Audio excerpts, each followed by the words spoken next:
এই রোজা এবং পূজা মিলে বাংলাদেশ। ইয়াইতে শতানের বাচ্চা যে হতে নাউজুবিল্লাহ সূর্য আর রাগ করছে। আমি তো এই মিথ্যাবাদীর দলে শামিল হতে চাই না। জামায়াত নেতা অ্যাডভোকেট শিশির মনির পূজা মণ্ডপে দাঁড়িয়ে রোজার সাথে পূজার তুলনা করে ঈমান হারিয়েছেন। এবার এমনই বিস্ফোরক মন্তব্য করেছেন হেফাজতে ইসলাম বাংলাদেশের আমির শাহ মুহিবুল্লাহ বাবুনগরী।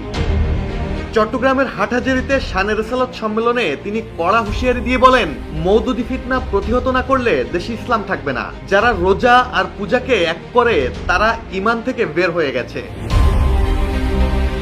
বাবুনগরী আরো বলেন, জামায়াতের লোকজন শাহবাদের মানতে চায় না, ইসলামের পর্দা প্রথা অস্বীকার করে। পূজা আর রোজাকে এক সারিতে টেনে জামায়াত নেতা শিশির মনির সরাসরি ঈমান হারিয়েছেন। তিনি স্পষ্ট জানিয়ে দেন, যারা কুফুরির দরজা খুলে দিচ্ছে তাদের আগামী নির্বাচনে ভোট দেওয়া যাবে না। রাসূল ও শাহবাদের দেখানো সোজা পথেই চলতে হবে, তাহলেই দুনিয়া ও আখিরাত রক্ষা পাবে, বলেন বাবুনগরী।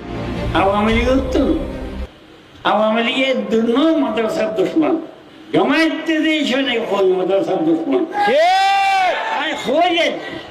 পছন্দ হইতে আল্লাহ যদি এই ফেরাউন যদি এই হুকুমত কায়েম করে তাহলে দেহবন্দি আলোচনা জামাত মাদ্রাসায় থাকতো।